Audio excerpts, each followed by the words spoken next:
Lummi Island, a short story series of the Ostium Network. Written by Alex C. Telander. Read by Justy G. Part 1. Cold Tinted Windows.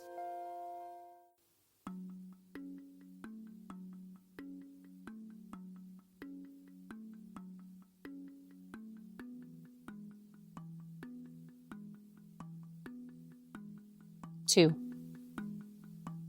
An intruder. That's what I felt like. On Lummi, and even getting to Lummi, 8 months is a decent chunk of time to spend in one place, especially when it has a population of 822. It's gone down since then.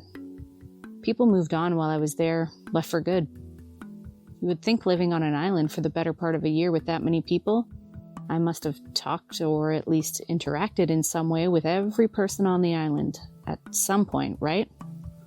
Well, let me just shock you a little and say I'd be hard-pressed to commit to talking with even 100 people.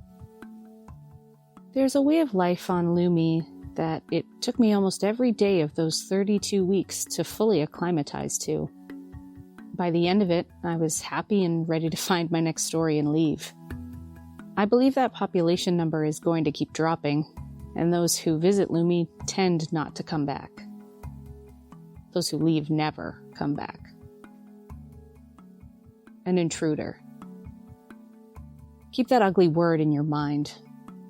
It's sharp and deadly all over like a big ball of barbed wire. It's not something you play with. It's something you handle carefully, with thick gloves. And you never take your eye off it. The plane took me to Bellingham International Airport, which is a small airport like any other, perhaps not deserving of the international status. Once I had my one rolling suitcase off of the conveyor belt, I spent the next hour mulling over how exactly I was going to get to Lummi with minimal issues. I had neglected to look into buses or other forms of public transportation. Hey, a girl only has so much time to research, okay? I could, of course, call a taxi and take it all the way to the ferry dock, which would take some time and some substantial moolah. I could afford it, but then I would have problems affording other things like food later tonight.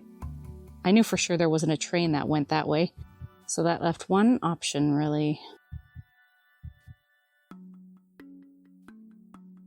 Can I help you, miss? Give you a ride, perhaps? My eyes turned to a middle-aged man, a couple of 100 pounds overweight, with a thick beard that looked like it enjoyed consuming morsels of food as much as the mouth in the middle of it did. However, it was immaculately clean. Personal grooming. I took this as a good sign. Maybe I'm headed to Lummi Island, I said. That was when I started weighing a whole new armload of options and thoughts and possibilities. This is something that the male sex has a hard time understanding and even just straightforward thinking about. When a man offers to do something nice for a woman, a favor, a courtesy, no matter how polite it may be, there is always a potential caveat. It may not be implied or intended by the man, but the woman still has to consider it. To be prepared, I carry pepper spray on me at all times. And I literally mean that. No matter where I'm going, anywhere in public, I always have it on me. I can be walking down the street and there's a man ahead of me. It could be broad daylight with a few people walking by on the other side of the street. Doesn't matter. I still have to be prepared. To accept he might try something. 99.9 times out of 100, he doesn't. But if I let my guard down that 10th of a percentile of a time, then that's it. I don't stand a chance. This is one of the fundamental differences between men and women from a sociological perspective. Women, when walking alone, spend their time wondering and worrying if something might happen. Men, when walking alone, are thinking about where they're trying to get to or about any other random thought that comes into their heads. They never think, well, maybe there's a guy waiting around the corner who's going to attack me, because they don't need to. Okay, let's pull back a little here. Sorry. Got a little proselytizing there. It's also the absolute goddamn truth.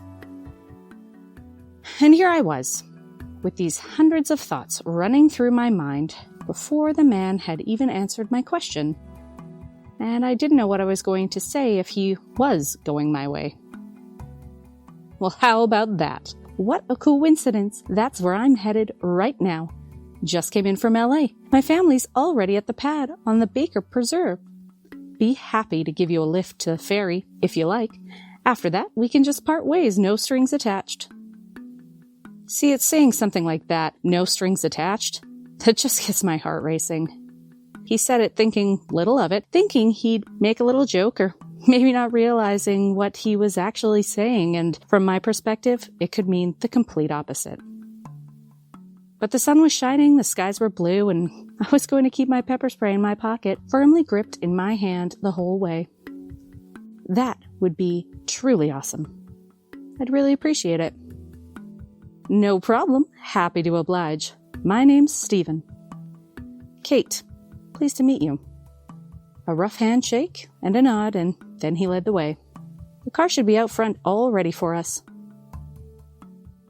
The car ride wasn't what I expected.